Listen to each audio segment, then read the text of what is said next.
Assalamualaikum warahmatullahi wabarakatuh. Saya Dea Amalia Putri dengan NIM 230911637 dari Sistem Informasi A 2023. Di sini saya akan membahas analisis faktor penyebab stres dan kecemasan pada mahasiswa dan dampaknya terhadap performa akademik. Di sini saya menggunakan tahapan CRISP-DM atau Cross Industry Standard Process for Data Mining. Untuk tahapan-tahapannya itu sendiri, yang pertama ada business understanding, data understanding, data preparation, modeling, evaluation, dan deployment. Sekarang kita akan masuk ke business understanding. Proyek ini bertujuan untuk memahami faktor-faktor utama yang mempengaruhi tingkat stres pada mahasiswa serta dampaknya terhadap performa akademik mereka. Dengan menganalisis berbagai aspek seperti tekanan akademik, dukungan sosial, masalah pribadi, dan kondisi kesehatan mental, proyek ini berupaya memberikan wawasan komprehensif yang dapat membantu institusi pendidikan dalam merancang strategi intervensi yang lebih efektif. Diharapkan, hasil dari proyek ini tidak hanya mampu untuk mengidentifikasi faktor risiko utama, tetapi juga menjadi dasar pengambilan keputusan untuk meningkatkan kesejahteraan mental mahasiswa dan mendukung pencapaian akademik mereka. Selanjutnya, data understanding. Untuk datasetnya ini, saya menggunakan dataset yang berjudul Student Stress Factors, a Comprehensive Analysis, yang merupakan data dari Kaggle. Data ini terdiri dari 1.100 baris dan 21 kolom, dengan setiap barisnya itu mewakili satu mahasiswa. Seluruh kolomnya bertipe numerik.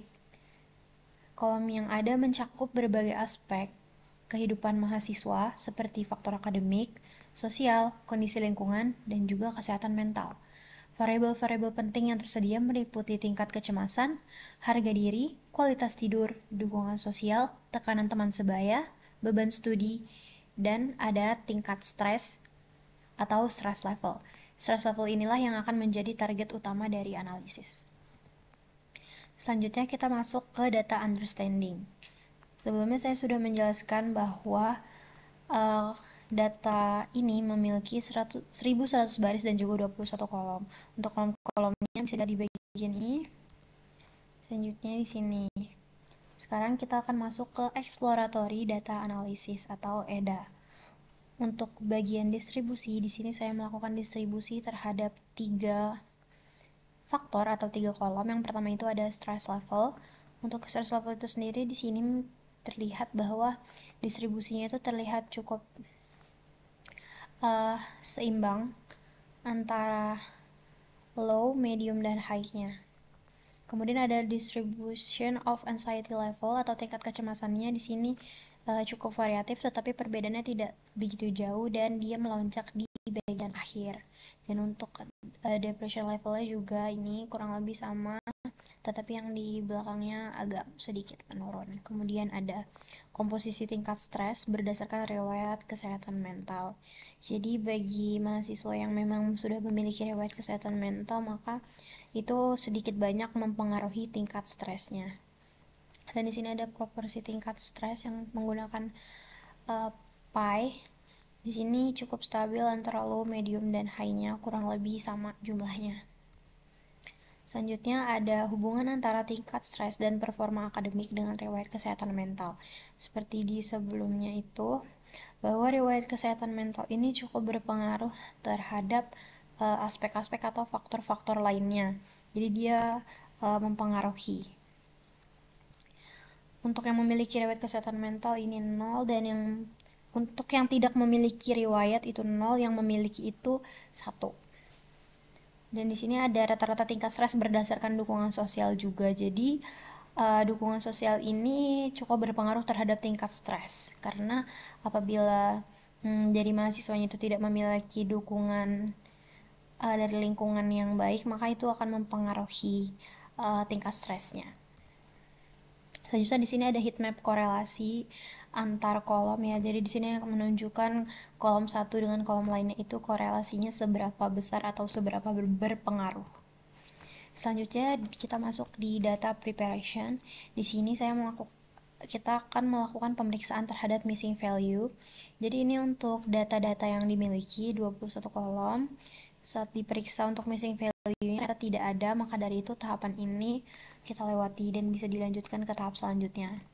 Selanjutnya di sini ada handling duplicated data. Setelah dilakukan pemeriksaan juga di sini tidak tercatat untuk data yang terduplikat.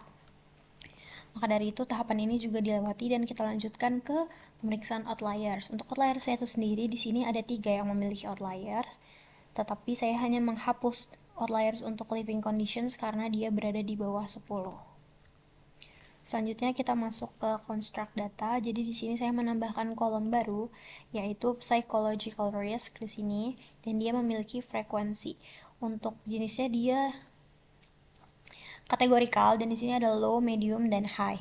Kemudian saya masuk ke bagian drop data atau penghapusan data. Di sini saya menghapus blood pressure karena setelah diperiksa korelasi dengan stress levelnya, blood pressure ini yang memiliki korelasi terendah. Maka dari itu dilakukan penghapusan terhadap kolom blood pressure atau tekanan darah.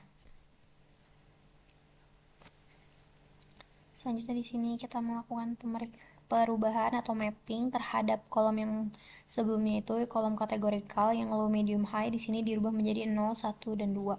Kemudian dilakukan get dummies untuk mengantisipasi adanya fitur kategorikal. Jadi ini untuk memastikan seluruh datanya itu apakah telah berada dalam format numerik agar model machine learning-nya nanti dapat memproses dan menganalisis data secara optimal. Lalu ke tahap modeling. Dalam tahap modeling ini ada 3 algoritma yang digunakan untuk membangun model klasifikasi tingkat stres mahasiswa, yaitu yang pertama ada K-nearest neighbors atau KNN, ada Gaussian naive Bayes, dan decision tree classifier. Pemilihan algoritma ini didasarkan pada kelebihan masing-masing. Dan di sini saya memilih KNN karena dia kemampuannya itu untuk mengklasifikasikan data berdasarkan kedekatan fitur. Dan ini ada Gaussian naive Bayes itu untuk efisiensinya menangani data distribusi normal, dan decision tree ini karena kemampuannya menghasilkan model yang mudah untuk diinterpretasikan. Lalu datanya itu dibagi menjadi data latih dan data uji dengan perbandingan 70:30 secara stratifikasi. Untuk meningkatkan performa, data latih dinormalisasi dan diatasi ketidakseimbangannya menggunakan teknik smooth sebelum model dilatih.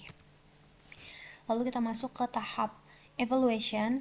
Dalam tahap evaluasi ini, performa dari masing-masing model dianalisis menggunakan confusion matrix. Secara umum, ketiga model ini mampu mengklasifikasikan mahasiswa dengan tingkat stres tinggi dengan cukup baik. Namun, terdapat kesulitan dalam membedakan antara stres rendah dan sedang, terlihat dari masih adanya sedikit kesalahan prediksi. Kesalahan yang paling diwaspadai adalah false negative pada kategori stres tinggi karena bisa menyebabkan keterlambatan dalam memberikan intervensi. Jadi secara keseluruhan model ini sudah efektif untuk mendeteksi mahasiswa berisiko tinggi meskipun untuk kedepannya masih memerlukan penyempurnaan lagi untuk lebih meningkatkan akurasi klasifikasi di kategori lainnya. Masuk ke dashboard. Di sini dashboard yang sudah saya buat, saya menggunakan Streamlit, tetapi memang belum di-deploy. Di sini ada datanya yang sudah kita masukkan, kemudian ada proporsi tingkat stresnya, lalu di sini kita bisa melihat juga untuk lainnya bisa dicentang. Nah, ini descriptive static testnya. Lalu di sini ada data distribution-nya. Di sini saya hanya menunjukkan yang anxiety level karena ini yang menurut saya paling berkorelasi dengan stress level. Kemudian ada correlation heat map juga. Selanjutnya di sini saya sudah melakukan di Fast API juga, jadi di sini kita bisa mulai. Di sini sudah saya lakukan try dan udah di-execute. Lalu kemudian di sini kita akan mendapatkan hasil prediksinya. Ya, sekian presentasi dari saya. Terima kasih. Wassalamualaikum warahmatullahi wabarakatuh.